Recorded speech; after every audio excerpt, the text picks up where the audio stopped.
அதிகாரம் 46. பிற ஜாதிகளுக்கு விரோதமாய் எரேமியா தீர்க்கதரிசிக்கு உண்டான கர்த்தருடைய வசனம். எகிப்தை குறித்தும் ஐப்பிராத்து நதியண்டையில் கர்கேமிசிலே இருந்ததும் பாபிலோன் ராஜாவாகிய நேபுகாத் நேச்சார் யோசியாவின் குமாரனாகிய யோயாக்கீம் என்னும் யூதா ராஜாவின் 4ஆம் வருஷத்திலே முறிய அடித்ததுமான பார்வோன் நேகோ என்னப்பட்ட எகிப்து ராஜாவின் இராணுவத்தை குறித்தும் அவர் சொல்லுகிறது என்னவென்றால், கேடகங்களையும் பரிசைகளையும் ஆயத்தம் பண்ணி யுத்தத்துக்கு வாருங்கள். குதிரை வீரரே, குதிரைகளின் மேல் சேனைகளை வைத்து ஏறி தலைச்சீராயை அணிந்து கொண்டு நில்லுங்கள். ஈட்டிகளை துலக்கி கவசங்களை தரித்துக் கொள்ளுங்கள். அவர்கள் கலங்கி பின் வாங்குகிறதை நான் காண்கிறதென்ன? சுற்றிலும் உண்டான பயங்கரத்தின் நிமித்தம் அவர்களுடைய பராக்கிரமசாலிகள் முறியுண்டு திரும்பி பாராமல் ஓட்டமாய் ஓடிப்போகிறார்கள் என்று கர்த்தர் சொல்லுகிறார். வேகமாய் ஓடுகிறவன் ஓடிப்போக வேண்டாம், பராக்கிரமசாலி தப்பிப்போக வேண்டாம். வடக்கே ஐப்பிராத்து நதி அண்டையிலே அவர்கள் இடறி விழுவார்கள். பிரவாகம்போல் புரண்டு வருகிற இவன் யார்? அலைகள் மோதி அடிக்கிற நதிகள் போல் எழும்பி வருகிற இவன் யார்?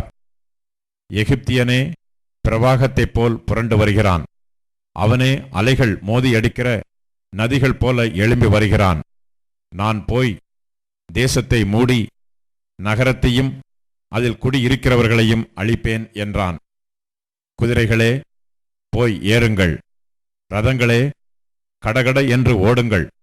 பராக்கிரமசாலிகளும் கேடகம் பிடிக்கிற எத்தியோப்பியரும் பூத்தியரும் வில்லை பிடித்து நாணேற்றுகிற லீதியரும் புறப்பட கடவர்கள்.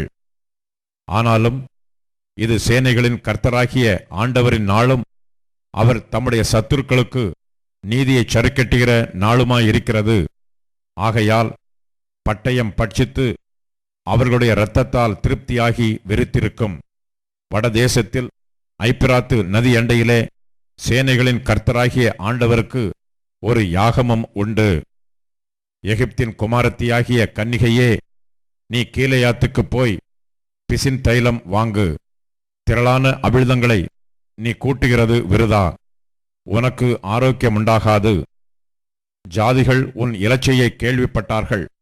உன் கூக்குரலால் தேசம் நிறைந்தது. பராக்கிரமசாலியின் மேல் பராக்கிரமசாலி இடறி இருவரும் ஏகமாய் விழுந்தார்கள் என்றார்.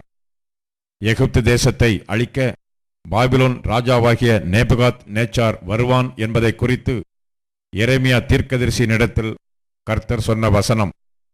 ஆயத்தப்பட்டு நில், பட்டயம் உன்னை சுற்றிலும் உண்டானதை பட்சித்து போடுகிறது என்று சொல்லி எகிப்திலே அறிவித்து மிக்தோலிலே கூறி நோப்பிலும் தக்பா நேசிலும் பிரசித்தம் பண்ணுங்கள். உன் வீரர் வாரிக்கொள்ளப்படுகிறது என்ன? கர்த்தர் அவர்களை தள்ளினதால் அவர்கள் நிலை நிற்கவில்லை. அநேகரை இடறப் பண்ணுகிறார். அவனவன் தனக்கடுத்தவன் மேல் விழுகிறான். அவர்கள் எழுந்திருங்கள், கொல்லுகிற பட்டயத்துக்கு தப்ப நமது ஜனத்தண்டைக்கும் நாம் பிறந்த தேசத்துக்கும் திரும்பி போவோம் என்கிறார்கள். எகிப்தின் ராஜாவாகிய பார்வோன் பாழாக்கப்பட்டான். அவனுக்கு குறித்த காலம் முடிந்ததென்று அங்கே சத்தமிட்டு சொல்லுகிறார்கள். பர்வதங்களில் தாபோரும் சமுத்திரத்தின் அருகே கர்மேலும் இருக்கிற நிச்சயம் போல் அவன் வருவான் என்று சேனைகளின் கர்த்தர் என்னும் நாமமுள்ள ராஜா தம்முடைய ஜீவனைக் கொண்டு சொல்லுகிறார். எகிப்து தேசவாசியாகிய குமாரத்தியே, சிறையிருப்புக்கு போகும் பிரயாண சாமான்களை ஆயத்தப்படுத்து. நோப் பாழாகும், அது குடியில்லாமல் சுட்டரிக்கப்பட்டு கிடக்கும். எகிப்து மகா நேர்த்தியான கடாரி, அடிக்கிறவன் வடக்கே இருந்து வருகிறான். அதன் நடுவில் இருக்கிற அதன் கூலிப்படைகள் கொளுத்த காளைகள் போல் இருக்கிறார்கள். இவர்களும் நிற்காமல் திரும்பிக் கொண்டு ஏகமாய் ஓடிப்போவார்கள். அவர்கள் விசாரிக்கப்படுகிற அவர்களுடைய ஆபத்து நாள் அவர்கள் மேல் வந்தது. அவன் பாம்பைப் போல் சீறி வருவான். இராணுவ பலத்தோടെ நடந்து காடு வெட்டிகளைப் போல் கோடரிகளோடு அதன் மேல் வருவார்கள். எண்ணப்படாத மரங்களாயிருந்தாலும் அந்த காட்டை வெட்டுவார்கள் என்று கர்த்தர் சொல்லுகிறார். அவர்கள் வெட்டுக்கிளிகளை பார்க்கிலும் அதிகமானவர்கள், அவர்களுக்கு தொகை இல்லை. எகிப்தின் குமாரத்தி கலங்குவாள், வடதிசை ஜனத்தின் கையில் ஒப்பு கொடுக்கப்படுவாள். இஸ்ரவேலின் தேவனாகிய சேனைகளின் கர்த்தர் சொல்லுகிறது என்னவென்றால், இதோ நான் நோ என்னும் பட்டணத்தில் உள்ள திரளான ஜனங்களையும் பார்வோனையும் எகிப்தையும் அதன் தேவர்களையும் அதன் ராஜாக்களையும் பார்வோனையும் அவனை நம்பி இருக்கிறவர்களையும் விசாரித்து, அவர்கள் பிராணனை வாங்க தேடுகிறவர்களின் கையிலும் பாபிலோன் ராஜாவாகிய நேபுகாத் நேச்சாரின் கையிலும் அவனுடைய சேவகரின் கையிலும் அவர்களை ஒப்புக் கொடுப்பேன். அதற்கு பின்பு அது பூர்வ காலத்தில் இருந்தது போல் குடியேற்றப்படும் என்று கர்த்தர் சொல்லுகிறார்.